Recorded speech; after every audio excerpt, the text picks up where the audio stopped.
ये वॉर ख़त्म जब भी करते जब आतंकवादियों का अंत होता।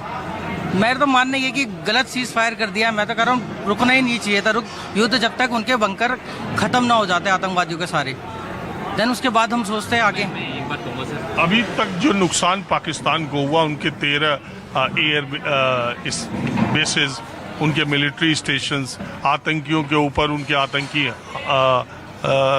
शिविरों को नष्ट किया, अभी तक इतना काफी नहीं लग रहा आपको? अरे सर, इतना काफी होता तो 71 में भी युद्ध हुआ था, ये दोबारा थोड़ा ना आते।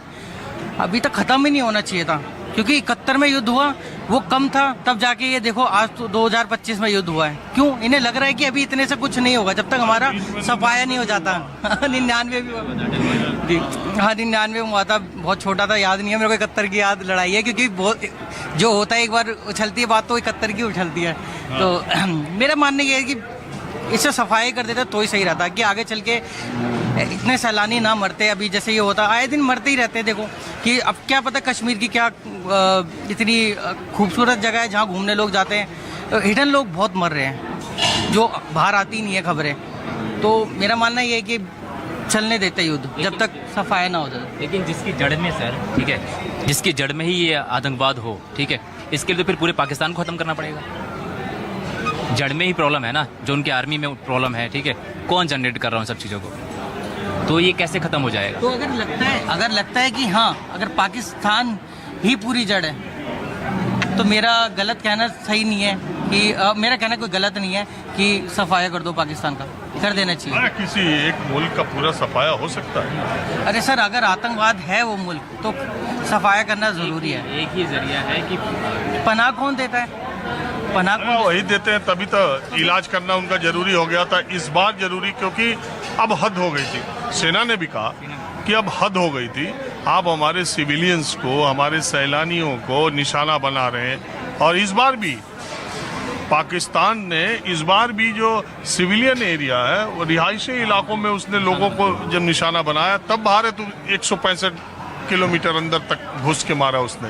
पहले ऐसा इरादा नहीं था, पहले तो आतंकियों को मारा। और जो जानकारी हम लोगों को मिली सूत्रों के मुताबिक कि भारत के डीजीएमओ ने ही पाकिस्तान के डीजीएमओ को बता दिया कि हमने आतंकी शिविर आपके तबाह किए हैं। अगर आपको इस बारे में कोई जानकारी साझा करना है तो आप करें। तो उन्होंने तो आतंकवादियों का साथ दिया ना, आतंकवादियों के आखिरी उनके जनाजे में शामिल हुए वर्दी पहन के, जिनके जड़ में ही प्रॉब्लम है, ठीक है, उसके लिए क्या किया जाए ऐसा, या सरकार क्या करेगी? मुझे तो जब तक जो अब तो हो गया 48 घंटे हो गए।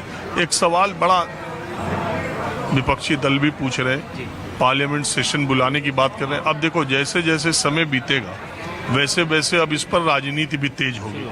अब अभी तो सवाल उस तरह से पूछे नहीं गए हैं, लेकिन अब सवाल पूछे जाएंगे। एक तो पार्लियामेंट का स्पेशल सेशन बुलाने जाने की बात हो रही कि आप आएँ, सरकार पूरी बात करे। वैसे प्रधानमंत्री देश को संबोधित कर रहे हैं, उसमें बहुत सारी बातें आएंगी। अब एक बात ये भी आ रही है कि अमेरिका कैसे उसने अनाउंस कर दिया, उसकी क्या है। बहुत लोग कह रहे हैं कि ये ट्रंप भी थोड़ी, जिस आदमी को यही नहीं पता कि कश्मीर की समस्या 1000 साल पुरानी है, तो वो आदमी जो है ठीक है, अमेरिका के पास पाकिस्तान गया तो उनको जानकारी हुई, लेकिन उन्होंने अनाउंसमेंट हड़बड़ी में कर दिया अपने चौधरी बनने के चक्कर में, और यहाँ देश में सवाल उठने लगे। हालांकि विदेश मंत्रालय के सूत्रों ने बताया कि हम किसी तरह की मध्यस्थता हमने न स्वीकार किया, न विदेश नीति में हमारे कोई परिवर्तन आया, लेकिन सवाल तो अब विपक्षी उठाने लगे।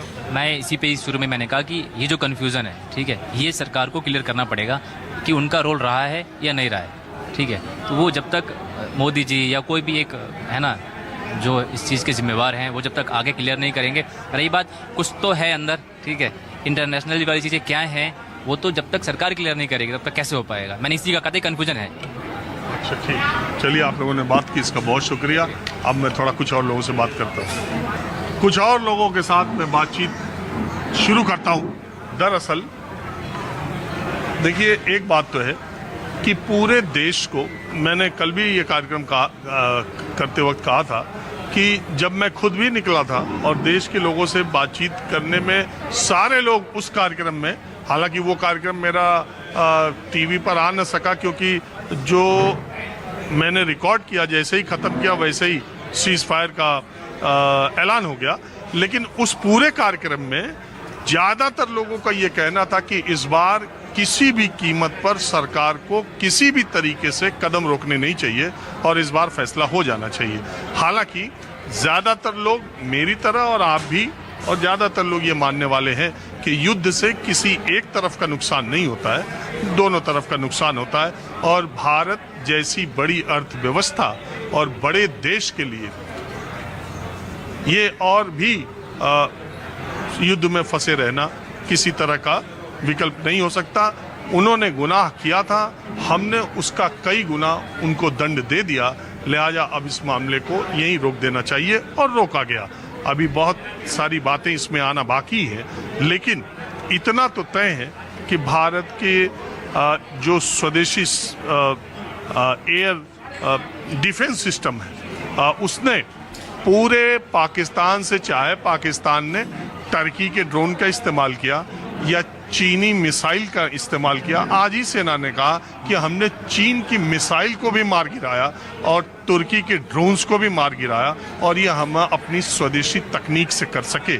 और मल्टी लेयर्ड जो हमारा डिफेंस सिस्टम है उसको भेद पाने में पाकिस्तान नाकाम रहा और हमने जो चाहा और जितना चाहा उतना उनका नुकसान किया। चाहते तो हम और भी बढ़ सकते थे, लेकिन जैसा मैंने पहले कहा कि सीज फायर, भले इस शब्द का इस्तेमाल भारत सरकार नहीं कर रही, लेकिन बावजूद इसके सीज फायर के ऐलान ने देश के ज्यादातर लोगों को चौंका तो दिया ही कि ये एकाएक क्या हो गया। क्यों? बिल्कुल सर, बिल्कुल। देखिए, जो भी हुआ है, प्रधानमंत्री जो किया देश के हित के लिए किया। देखो, लड़ाई कोई हल नहीं है किसी चीज़ का। देश के हित में प्रधानमंत्री जी ने जो भी सोचा, लेकिन उन्होंने पहल किया कि सीज फायर किया जाए, तब प्रधानमंत्री ने जाके कोई किसी बात को माना। और ऐसे नहीं माना, उसके भी कुछ कंडीशन है। अगर दोबारा से उग्रवाद सिस्टम होगा तो हमारे देश में एक ऐसा सिस्टम होगा जाते युद्ध का काम होगा, मतलब एक अटैक होगा वहाँ पे। ये नहीं कि बैठे रहेंगे किसी कहने से आज वहाँ पे कोई उग्रवादी वो जो एक्ट ऑफ वार का बिल्कुल बिल्कुल, ये बिल्कुल बहुत बढ़िया है। और उसमें कई कंडीशन रखी गई है कि ऐसे नहीं है पैसे पे पहले अटैक करके चले गए, अब हमारे पास ये पावर रहेगी, जो भी उग्रवादी वहाँ पे सिस्टम पनपेगा उस पर जाके हमारा देश अटैक कर सकता है उस पर। ये बिल्कुल देश के हित के लिए काम है, बहुत बढ़िया काम है, इसमें कोई बुराई नहीं। हमारी सेना के वो कहीं भी नहीं है, आसपास भी नहीं है। जो हमारे देश का सेना है उसके कहीं आसपास भी नहीं है। जो हमारे देश ने जो कार्रवाई की है उनके ऊपर बहुत बड़ी कार्रवाई है, वो बहुत बड़ी कार्रवाई है। और देखो, युद्ध किसी चीज़ का कोई हल नहीं है, मेरा तो सोचना ये है। तो ये जो हुआ इसको आप मानते हैं कि ये देश हित में ठीक हुआ? बिल्कुल देश हित में हुआ जरूर। और ये जो बीच बीच में कह दे रहे हैं कि अमेरिका करवा दिया क्या? नहीं, देखिए, ये तो हमारे देश का हमारे देश की एक सोच है। हमारे देश ने माना, हम किसी के प्रेशर में नहीं है इसमें। नहीं, हमारे देश को प्रेशर कोई कर सकता है, हमारे पास खुद पावर है। हम किसी के ऊपर इंडिपेंडेंट नहीं है, ना अमेरिका के ऊपर ना किसी के ऊपर। हमने तो कह भी दिया कि हम किसी के मानने वाले नहीं है। बिल्कुल किसी के मानने वाले। हमारा जो प्रधानमंत्री है बिल्कुल मजबूत प्रधानमंत्री है। जो हमारी सेना है वो बिल्कुल मजबूत है और मजबूती से उनका सामना किया है। उनके घर में घुस के मारा उन्होंने, जबकि हमारा इतना कोई नुकसान नहीं, जितना नुकसान उनका हुआ है वहाँ पे। आप युवा हैं, आपने इस सीज फायर को कैसे लिया?